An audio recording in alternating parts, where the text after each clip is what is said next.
सभी छोटे बड़े श्रोताओं को सुनीता भटनागर का प्यार भरा नमस्कार। ऑडियो स्टोरीज़ के हमारे चैनल कहानी जगत में आप सभी का स्वागत है।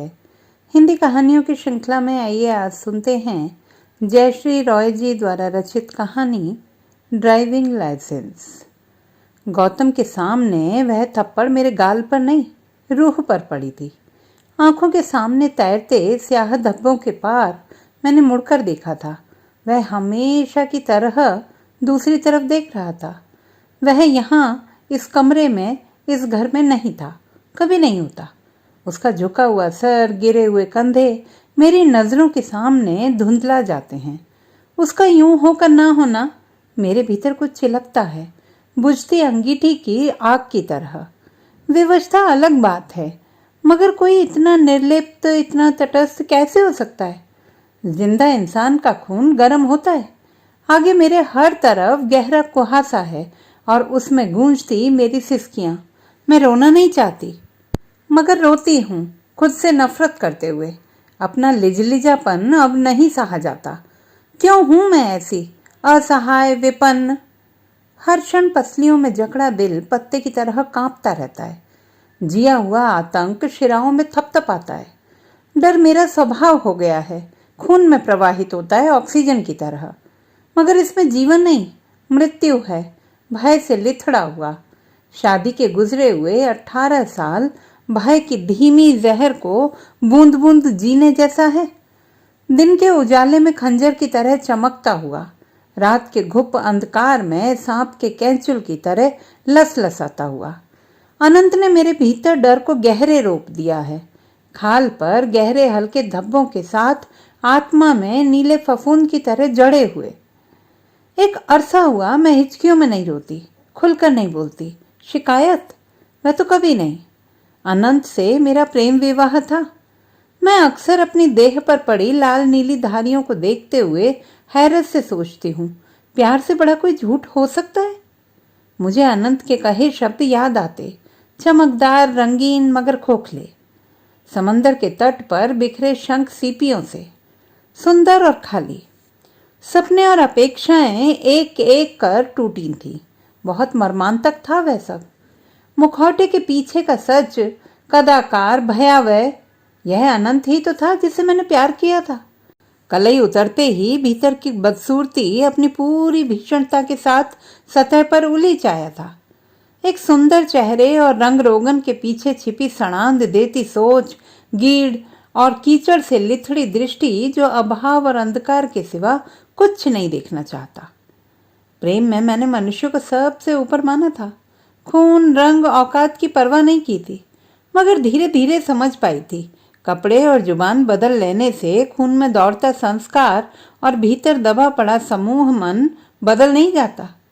अनंत पर ऊंची शिक्षा, अच्छी नौकरी, मोटी तनख्वाह का मुलम्मा तो चढ़ा था, मगर भीतर से वह वही मर्द रह गया था जो उसके दादा, परदादा और पूर्वज थे। वह अपनी सोच से बूढ़ा था, अंधा था, अपनी उम्र और वक्त से 100 साल पीछे कहीं जी रहा था। ओढ़े हुए आचरण के नीचे उसका यथार्थ, उसका आप घात लगाए दम साधे पड़ा है, यह मैं भांप नहीं पाई थी। मीठे शब्दों के जादू में बंधी उसके साथ सारी दहलीज और लक्ष्मण रेखाएं पार कर निकल आई थी। कितना बड़ा दुस्साहस था वह, सोचकर अब मुझे पसीना आ जाता है। बाबूजी, बड़े भैया, दादी, हवेली की ऊंची दीवारें और उससे भी ऊंचे उनके अहंकार, कठोर अनुशासन, इन सब के बीच माँ अलग से याद आती है। सूती साड़ी में सर से पांव तक मुड़ी हुई, एक झुकी हुई, कांपती, लरसती छाया। दादी के राज में कभी उनका उगड़ा हुआ चेहरा या उठी हुई आंखें नहीं देखी। भयभीत पशु की तरह इधर उधर देखती हुई फुसफुसाकर बोलती थी।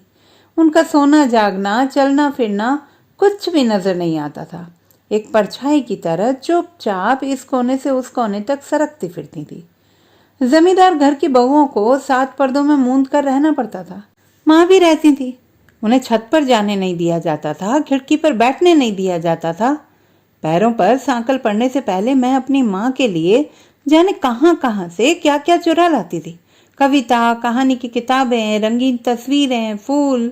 उन्हें पढ़ने का बहुत शौक था। भर दोपहरी अनाज की कोठरी या धान के गोले के पीछे छिपकर कहानियां पढ़ती थी। हमारे मास्टर जी माँ के गांव के थे, बचपन के दोस्त। उनके लिए छिपाकर कहानी की किताबें लाते थे। उन किताबों को माँ तक पहुंचाकर मुझे कितनी खुशी होती थी। लगता था कोई बहुत बड़ा काम किया है।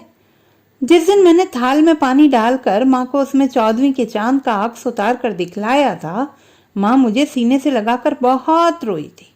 रोते हुए फुसफुसाती रही थी, मेरा चांद, मेरा आसमान, पंख, हवा, धूप। उस दिन मुझे माँ की कही हुई बातें समझ नहीं आई थी। बहुत अजीब लगा था, मगर उनके साथ साथ देर तक रोती रही थी। आज मुड़कर देखती हूँ तो लगता है कि मैंने अपनी विरासत बहुत पहले से संभाल ली थी। थाल में चमकता चांद जाने कब सरक कर खिड़की के पार चला गया था। पीछे रह गया था जर्द उजाले का एक धब्बा। बुझे दिए के धुएं के साथ कमरे में नीम अंधेरा घेर आया था धीरे धीरे। माँ की लौ देती आंखें भी उसके साथ निष्प्रभ हो आई थी। अपनी माँ से ही मैंने निःशब्द रोना सीखा था, पैर दबाकर चलना सीखा था, सिर्फ पानी पीकर रातों को सोना सीखा था। मगर इन सब के साथ ही जाने कब उनसे मैंने सपने देखना भी सीख लिया था, निषिद्ध वर्जित सपने। एक गहरी निविड़ रात में चोरों की तरह भागते हुए अपने मायके से स्त्री धन के रूप में मैं यही ले आई थी, माँ के तमाम डर और इन सब के बीच। अनजाने अखवाया हुए सपनों का एक कांपता हुआ नन्हा बीज।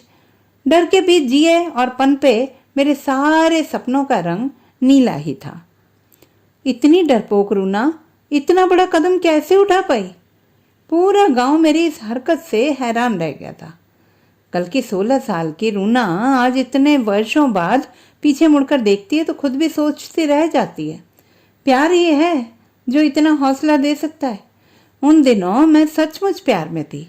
उस प्यार की याद मुझे आज भी उदास कर जाती है। उसे इस तरह नहीं मरना था। देर तक रोने के बाद मैं बाथरूम से मुंह धोकर आई थी। घंटा भर गरजने बरसने के बाद अनंत गाड़ी लेकर बाहर निकल गया था। आज उसकी कला अकादमी की मीटिंग है। बहुत व्यस्त रहता है वह। दर्जन भर संस्थाओं से जुड़ा है, कहीं अध्यक्ष तो कहीं एग्जीक्यूटिव मेंबर। बहुत मुश्किल से मुझे ताने देने का समय निकाल पाता है। मार पीट कर कहता भी है, मेरे पास इतना फालतू समय है कि यही सब करता रहूं? क्यों मुझे हाथ उठाने पर मजबूर करती हो? कभी सलीके से नहीं रह सकती? अपने सारे उत्पीड़न के लिए अंततः मैं ही उत्तरदायी ठहराई जाती हूँ। मैंने धीरे से झांककर गौतम के कमरे में देखा था। तकिए में चेहरा गड़ाए वह पेट के बल बिस्तर पर पड़ा था, शायद सो रहा था। पता नहीं, दिन पर दिन जाने यह लड़का कैसा होता जा रहा है, किसी पहेली की तरह, हमेशा चुप और अपने में गुम। जब तक घर में रहता है या तो बत्ती बुझाकर बिस्तर में पड़ा रहता है या बालकनी में बैठकर गिटार बजाता रहता है। उसका गिटार बजाना सुनकर ऐसा नहीं लगता कि कोई धुन बजा रहा है, बल्कि गिटार के तार तोड़ने की कोशिश कर रहा है। जाने क्या चल रहा है उसके भीतर। मैं उसे छिप कर देखती हूँ। अकेले में पागलों की तरह अपने पंचिंग बैग में घूंसे बरसाता रहता है। ऐसे समय में उसकी आंखों में, पूरे चेहरे पर एक अजीब सा जुनून होता है, जैसे सब कुछ तहस नहस कर देना चाहता है। जाने कैसी दुश्मनी है उसे दुनिया से। देर तक घूंसे बरसाने के बाद जब वह फर्श पर निढाल ढहकर बेतहाशा हाँफता है, उसके गिरे हुए कंधे और पसीने से लथपथ पीठ की तरफ देखते हुए मैं अपनी जल उठी पलकों को झपकाती हूँ। जिंदगी से वह मेरी अकेली उम्मीद है, मेरा इकलौता बेटा। उसमें मेरे सपनों को साकार होना था। धीरे धीरे कितनी दूर होता जा रहा है वह मुझसे, सबसे। हाथ बढ़ाते ही यूं छिटक कर अलग हो जाता है। उसकी अनुपस्थिति में उसके कमरे में जाकर उसके सामानों में उसे ढूंढती फिरती हूँ। उसके कपड़ों में बसी उसकी देहगंध, उसकी किताबें, पूरी दीवार घेर कर उसके पसंदीदा गायकों के आदमकद पोस्टर्स लगे। उनकी तरफ देखते हुए मेरा दिल धड़कने लगता है। गायकों के बल्लम भाले की तरह नुकीले रंगे बाल, टैटूज की हुई बाहें, बिंदे हुए होंठ, जीभ, भौहें, मर्दों के लिपस्टिक से रंगे होंठ, मस्कारा लगी पलकें, सब कुछ कितना अजीब, एक हद तक भयावह है। संगीत के नाम पर भी बस चीख पुकार और आर्तनाद, जैसे जंग छिड़ी हो। गीतों के बोल और बैंडों के नाम में भी भय और अवसाद से भर देते हैं। River flows frozen, trail of tears, cannibal carps, Metallica. वह किस महकती दहकती दुनिया में रहता है? कैसी मारकट मची है वहां? क्या वहां कोई हरा भरा पेड़ नहीं, सुकून की ठंडी छां नहीं? आतंक की दुनिया। कई सालों से उसके रिजल्ट्स खराब आ रहे हैं। किसी तरह एसएससी पास किया था, तगड़ा डोनेशन देकर नामी कॉलेज में दाखिला दिलवाया गया है। आगे 12वीं की परीक्षा है। रोज अनंत से डांट खाता है। उसकी हर गलती और असफलता के लिए अनंत मुझे कसूरवार ठहराता है। अपने बिगड़ते हुए बच्चे के भविष्य की चिंता ना करके इस उम्र में लेखिका बनने चली हैं। बेमतलब किलो किलो कागज काला ना करके उसकी पढ़ाई पर ध्यान दो। बेटा हिप्पी बन रहा है। सिर पर पंछियों के घोंसले जैसे बाल, गंदी फटी जीन्स, क्या हाल बना रखा है छोकरे ने। गौतम कहता कुछ नहीं मगर करता वही है जो करना चाहता है, एकदम ढीठ और बेशर्म। एक दिन उसकी डायरी के कुछ पन्ने पड़े थे। उसे एमबीए नहीं करना, अपना बैंड बनाना है, डेथ विश। वह मृत्यु से ऑब्सेस्ड प्रतीत होता है। कंप्यूटर में सेव किए हुए उसके फाइल्स के विषय देखकर भी मैं आतंक से भर उठती हूँ। जघन्य हत्या, सीरियल किलिंग्स, भूत प्रेत पर शोध। अनंत से एक अरसा हुए मन खोलकर कोई बात नहीं की, न ही की जा सकती है। न उसकी इन बातों में कोई रुचि है न समय। अब तो मेरा भी मन नहीं करता, हर बात पर काटने को दौड़ता है। पैसे और ताकत के मद ने उसे अहंकार से भर दिया है। बाहर वह सबका बॉस है और घर में भी बस हुक्म देता है। कुछ सुनने का धैर्य उसके पास कभी नहीं था।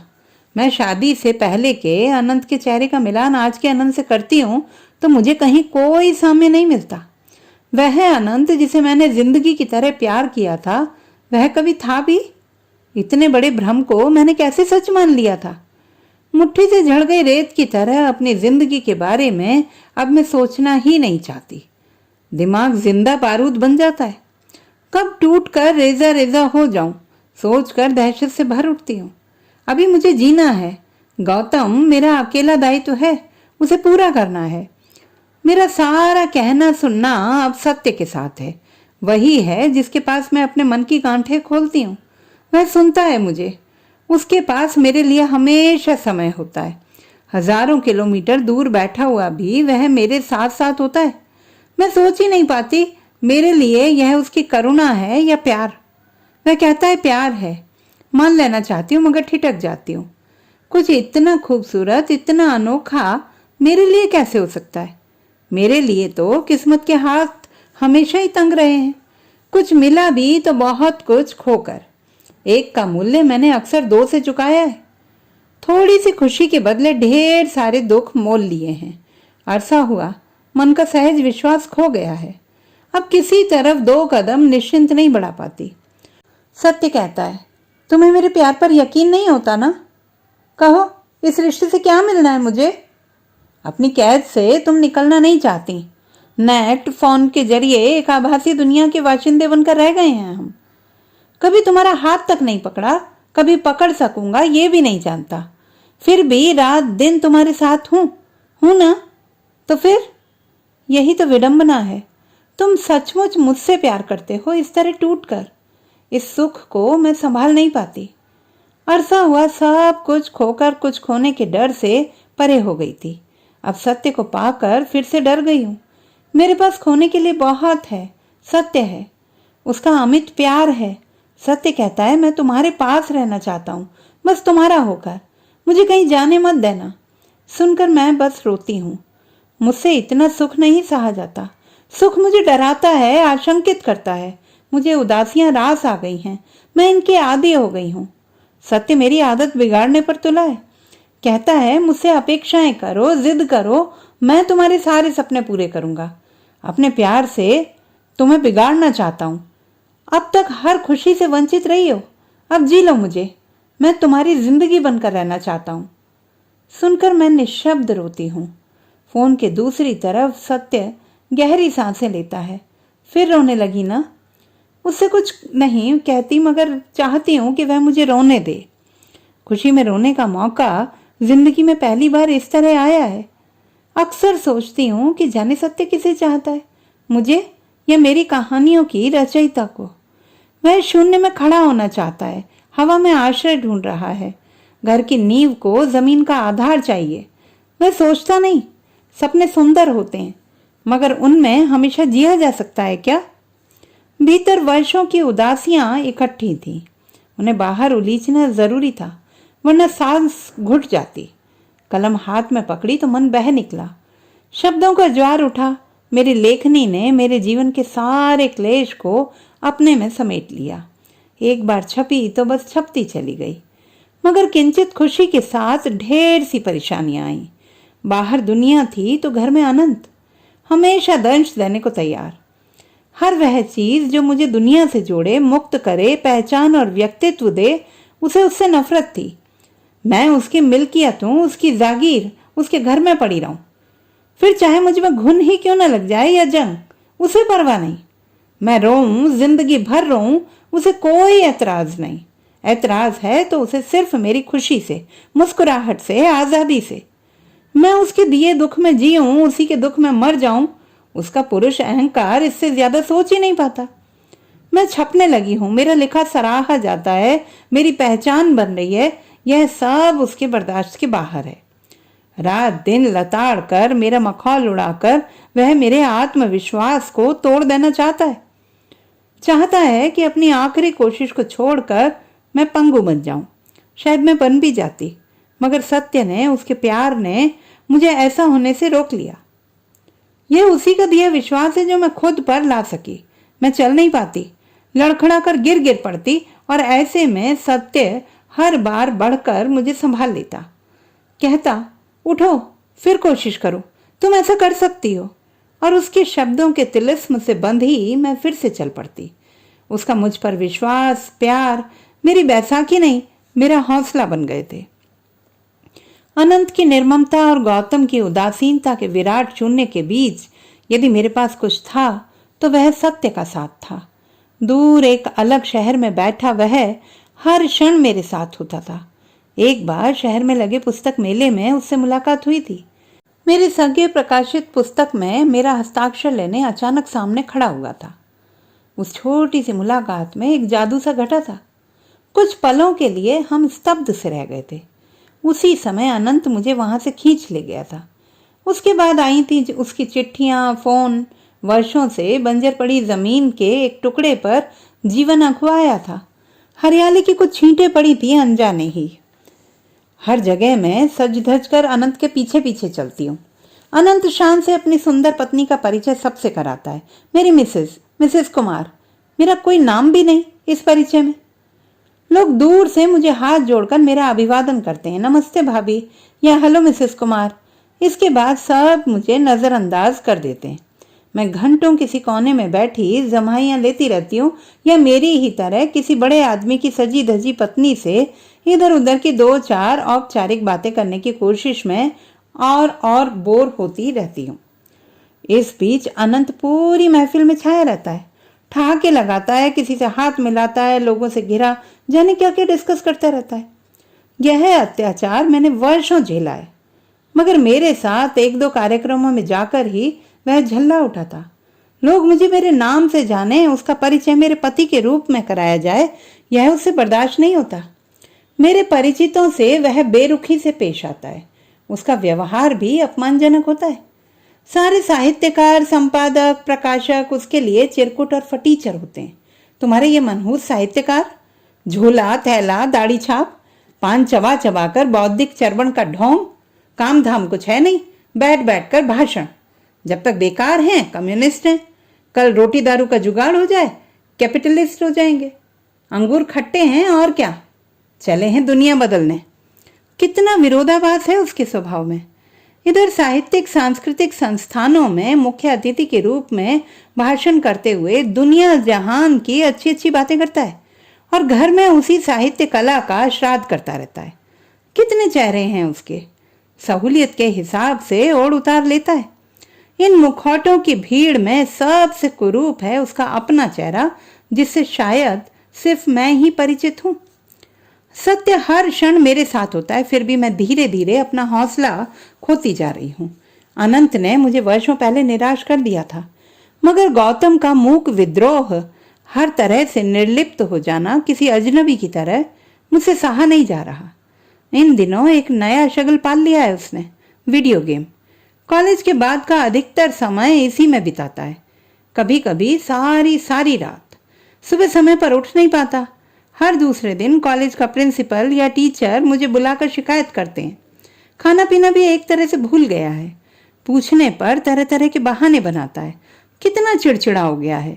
एक भी बात का सीधे मुंह जवाब नहीं देता। उसके कमरे के डस्टबिन से उस दिन सड़े हुए अंडे, फल और टोस्ट मिले थे। जाने कब से नाश्ता नहीं किया था। अनंत को कहते डर लगता है। उसके पास सारे मर्ज की एक ही दवाई है, मार।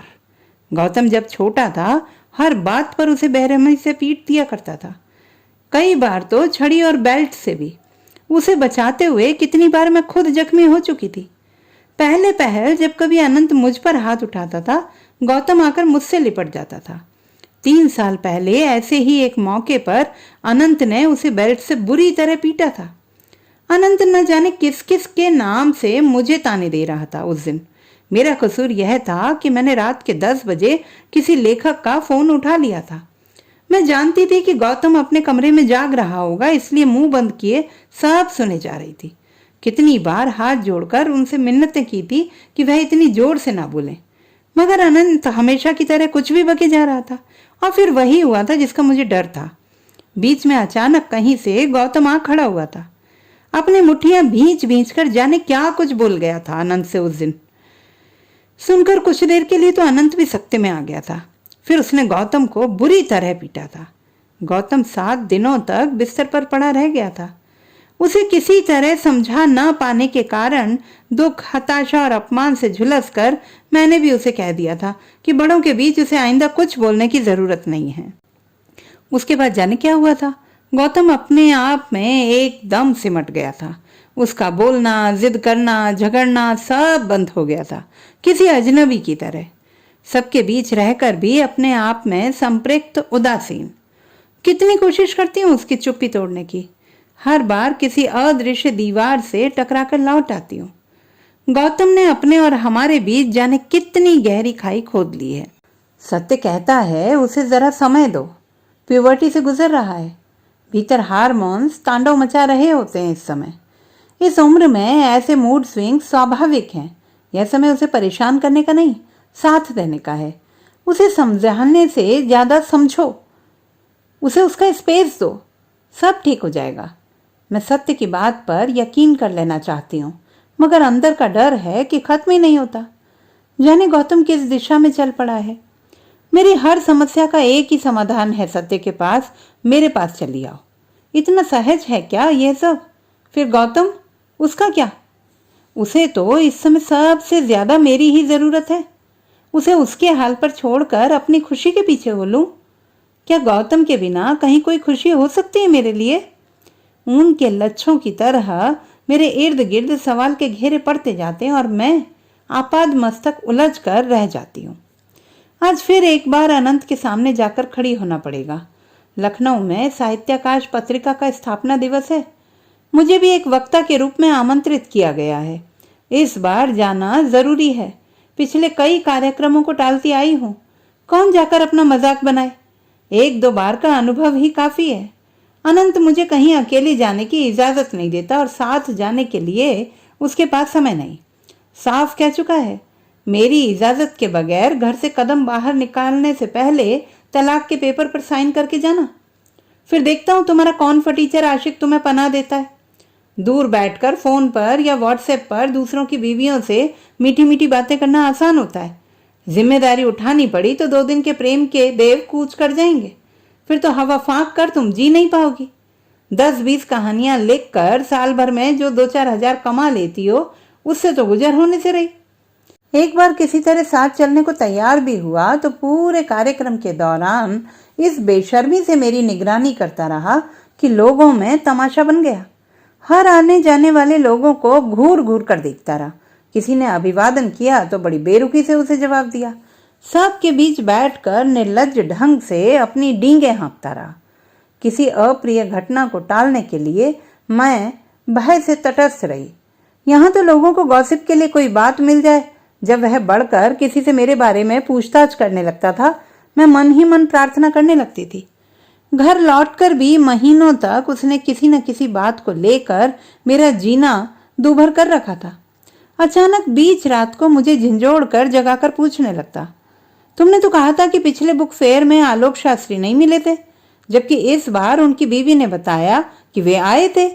गहरी नींद से अचानक जगकर मैं उनकी बात को समझ नहीं पाती और उल्टा पुल्टा जवाब पाकर उसका गुस्सा 7वें आसमान पर पहुंच जाता। मेरी हर कहानी पढ़कर बोलता, इसकी नायिका तुम ही हो ना? कब मिली थी तुम अपने उस फटीचर मास्टर से? यानी मेरा शक सही निकला। पिछली गर्मी में तुम अपनी सहेली के बेटे के जनेऊ संस्कार में नहीं गई थी, बीच में ट्रेन से उतरकर अपने मास्टर के साथ 2 दिन गुजार कर आई थी। मैं उसे समझा नहीं पाती। कोई कहानी पूरी तरह काल्पनिक भी हो सकती है। अपनी हर कहानी की नायिका मैं ही नहीं हो सकती। इस बार भी वही हुआ जो हर बार होता आया है। अनंत ने मुझे कार्यक्रम में जाने देने से साफ इनकार कर दिया था। अपनी सारी हिम्मत जुटाकर मैंने बहस करने की कोशिश की थी, मगर कोई लाभ नहीं हुआ था। अंत में फिर जलील होकर कमरे से निकल आई थी। बालकनी में बैठकर किसी तरह अपनी सिसकियों पर काबू पाने की कोशिश कर रही थी जब गौतम को अपने पीछे खड़ा पाया था। वह जाने कैसी नजरों से मुझे घूर रहा था। उसकी आंखों से झलकते अजीब से भाव ने मुझे यकायक सहमा दिया था। क्या था उनमें? नफरत, गुस्सा, वितृष्णा या गहरी उपेक्षा? भीतर कहीं गहरे कुछ अनायास ही दरका था। कैसे अजनबियों की तरह खड़ा है, जैसे उसे मेरी किसी बात से कोई मतलब नहीं। मेरे दुख, मेरे आंसू, क्या कुछ भी अब उस तक नहीं पहुंचते? उसे देखकर मेरे भीतर कोई नाड़ी खिंचती है। बहते खून में थक्के से पड़ने लगते हैं, मगर वह, उसके भीतर क्या कुछ भी जिंदा नहीं बचा है? शायद सच ही कहते हैं लोग, खून एक दिन जरूर रंग लाता है। अनंत का खून अब इसमें भी बोलने लगा है। मेरी सोच से बेपरवाह गौतम ने निर्लिप्त आवाज में कहा था, नाउ आई एम 18, कल से मैं ड्राइविंग क्लास ज्वाइन कर रहा हूँ। कहकर वह मुड़कर धीरे धीरे चला गया था और मैं उसके पीछे एक भयावह अकेलेपन से घिर गई थी। रोते हुए सत्य को फोन किया था। वह कहीं भी हो मेरे साथ होता है। कहता है अकेला इंसान हूं, जब जरूरत हो आवाज दे देना, हाजिर हो जाऊंगा। फोन उठाते ही उसने कहा था, बस अब चली आओ। सुनकर मैं बस रोती रही थी। मेरे पास इसके सिवा और कोई दूसरा जवाब नहीं होता उसके लिए। वह भी जानता है मेरी इस बात को, इसीलिए मुझसे कभी कोई जवाब की उम्मीद भी नहीं करता। कहता है तुम्हारे हिस्से आंसू आए हैं, मेरे हिस्से इंतजार। कई बार मैं झल्ला कर पूछती हूँ, क्यों इतना बर्दाश्त करते हो मुझे? वह हंसकर टाल जाता। क्या करूं, प्रेम का कोई विकल्प जो नहीं होता। आज जैसे मेरे सब्र का बांध टूट गया था। सत्य के सामने मन की सारी गांठें खोलकर बैठ गई थी। गौतम को मैं समझ नहीं पा रही। सत्य, वह ऐसा क्यों है? वह मेरा बेटा है, मेरा हिस्सा। मैं उसकी मजबूरी समझ सकती हूँ, मगर उसकी ऐसी उदासीनता। दुख के क्षणों में उसका बस मेरे कंधे पर एक हाथ रख देना काफी होता। तरस जाती हूँ उसके 2 बोल के लिए। तुम समझते हो ना, किसी की चुप्पी भी मार देती है इस तरह। सत्य ने मुझे धैर्य से सुना था, हर बार की तरह समझाया भी था। कहा ना, इतना जजमेंटल मत बनो। उसकी नसों में तुम्हारा भी खून बहता है और वह पानी नहीं है। उसका रंग भी बोलेगा एक दिन, देखना। इतनी आशाएं कहाँ से ला पाता है वह? अंधेरा कभी नहीं घेरता उसे। गौतम जिस चीज के पीछे पड़ता है बस पड़ जाता है। इन दिनों सब कुछ छोड़कर ड्राइविंग सीखने में लगा हुआ है। जब देखो कभी घर की गाड़ी, कभी दोस्तों की गाड़ी लेकर सामने के मैदान में चक्कर लगाता रहता है। उस दिन कहा भी था, लर्निंग लाइसेंस के साथ इतनी दूर तक न जाया करे। वह कभी सुनता भी है मेरी? सुबह उठकर गाड़ी लेकर निकल जाता है। कॉलेज के बाद भी एक दिन अनंत की गाड़ी भी कहीं से ठोक लाया था। उस दिन से अनंत ने अपनी गाड़ी उसे देनी बंद कर दी थी। मुझे गौतम की हड़बड़ी देखकर चिंता हो रही थी। क्यों हर बात को लेकर वह इतना ऑब्सेस्ड हो जाता है? मेरी बात सुनकर सत्य हंसता रहा था। यार तुम्हारा एक ही काम है, चिंता करना। Take it easy. गौतम से पूछना कि उसे किस बात की जल्दी है। 22 दिन का कोर्स तो पूरा करना ही पड़ेगा ना। तो चिढ़कर जवाब दिया, उसे बड़े होने की जल्दी है, मर्द होने की जल्दी है। उसके जवाब ने मुझे सन्न करके रख दिया। तो उसे मर्द बनना है? लगा था मैं उसे इंसान बनाने में नाकाम रही। वह मेरी कोई इज्जत नहीं करता, तभी तो इस तरह से बात करता है। ठीक भी तो है। जिस औरत को वह रात दिन इस तरह से प्रताड़ित होते हुए देखता है, उसके प्रति उसके मन में सम्मान आए भी तो कैसे। जीवन का एक और मोर्चा मैं हार गई थी। अब दुख मनाने की भी सामर्थ्य नहीं थी। हाँ, एक ग्लानि है भीतर तक खाती हुई। जाने अंदर अब कुछ बचा भी है कि नहीं। सत्य से भी यह बात शेयर नहीं कर पाई थी। चोर की माँ को रोने का भी सुख कहाँ। बचपन में सुनी थी यह बात अपनी माँ से। माँ, मेरे भीरू मन में आज भी तुम ही जीती हो। तुमसे छूटना चाहती हूँ मगर कभी छूट नहीं पाती। आज गौतम की ड्राइविंग की परीक्षा है। सुबह उठकर गया है। रात भर अजीब बेचैनी में रहा। कई बार कमरे में झांक आई थी। हर बार बालकनी में टहलते हुए पाया उसे। भोर रात तक स्टडी टेबल का लैंप जल रहा था। उसे मर्द बनने की जल्दी है। अपने पिता की बिरादरी में शामिल होना है। सोच सोच कर मन डूबता रहा था। तुम्हारे पिता ही क्या कम थे मेरे जीवन में। आजकल उससे भी इसी तरह मन ही मन बात करने लगी हूँ। आमने सामने तो संभव हो नहीं पाता। दफ्तर जाने से पहले अनंत भी आकर सुबह सुबह मुझसे उलझ गया था। मैंने एक बार फिर उससे लखनऊ जाने की बात की थी। बात बढ़ते बढ़ते बहुत बढ़ गई थी। उसने ड्राइवर के सामने अपनी फाइल मेरे मुंह पर दे मारी थी। कुछ लोगों के उसी समय उससे मिलने आ जाने पर वह उठकर चला गया था। मैंने मुड़कर देखा था। घर का माली, चौकीदार सब हमें देख रहे थे। नौकरानी के चेहरे पर कौतुक के भाव थे। वह मुस्कुराती आंखों से जैसे मुझे मुंह चिढ़ा रही थी। मैं जानती हूँ वह अनंत की मुंह लगी है। मेरी मजम्मत से उसे खुशी मिलती है। ओह, कितना अपमानजनक था ये सब। अपने कमरे में बैठी रोती रही थी। रह रह कर सत्य के शब्द याद आते रहे थे। बस अब चली आओ। कैसे चली जाऊं? मैं अपनी नाल से बंधी हूं। बच्चा देह से अलग हो जाता है, रूह से नहीं। एक अदृश्य नाल जीवन भर माँ को अपने बच्चे से जोड़े रखती है। यह बंधन किसी के काटे नहीं करता। काश तुम्हें यह बात समझा पाती सत्य। तुम कहते हो तुम गौतम को भी अपनाओगे, मगर वह अपनी मर्जी का मालिक है। मेरी बात समझेगा भी? जाने कितनी देर तक मैं रोती रही थी। जब गौतम आया था, मैं बाथरूम से मुंह धोकर बाहर निकल रही थी। वह यकायक मेरे सामने आ खड़ा हुआ था। उसके चेहरे पर अजीब से भाव थे। मेरा मन सहम उठा था। जाने अब इसको क्या हुआ। थोड़ी देर चुप रहकर गौतम ने अचानक झुककर मेरे पैरों में प्रणाम किया था। मुझे ड्राइविंग लाइसेंस मिल गया माँ। उसके इस अनायास बदले हुए तेवर से मैं चकित रह गई थी। अचानक उसे क्या हुआ? मेरे चेहरे पर आए भाव को देखकर शायद उसने मेरी मनहा स्थिति भांप ली थी। रुक रुक कर बहुत सधी हुई संयत आवाज में कहा था, मैं अब तक अपने बड़े होने के इंतजार में था माँ, ताकि तुम्हें इस घर से बाहर ले जा सकूं। उसकी बात सुनकर मैं कुछ भी नहीं कह पाई थी। चुपचाप उसकी तरफ देखते हुए खड़ी रह गई थी। मुझे अपने कानों पर यकीन नहीं हो पा रहा था। अपना चेहरा झुकाते हुए उसने अब धीमी आवाज में कहा था, मैंने सत्य जी के कई पत्र देखे हैं, फोन पर तुम लोगों की बात भी। उसकी बातों से जाने अचानक मेरे भीतर क्या घटा था। सैकड़ों जंग खाई सलाखें एक साथ चरमराई थी। कोई दीवार गिरी थी। मैं ठहरा कर जमीन पर बैठते हुए एकदम से फूट पड़ी थी। और तू गौतम? उसने मेरे बगल में बैठते हुए मेरा हाथ अपने हाथ में ले लिया था। अब मैं पढ़ना चाहता हूँ माँ। ऑस्ट्रेलिया के एक कॉलेज में मैंने दाखिले के लिए अप्लाई कर दिया है। बस 2-4 साल की बात है। उसकी बातें सुनते हुए मैं निशब्द रोती रही थी। सचमुच मेरा गौतम कितना बड़ा हो गया है। थोड़ी देर बाद मुझे हाथ पकड़कर खड़ी करते हुए गौतम ने अपनी जेब से कार की चाबी निकाली थी और मुझसे पूछा था, कहो तुम्हें कहाँ जाना है, मैं पहुंचा आऊंगा। तो दोस्तों, ये थी हमारी आज की कहानी। आपको कैसी लगी कमेंट बॉक्स में लिखना ना भूलें। चैनल को सब्सक्राइब करें, लाइक करें और मित्रों के साथ शेयर करें।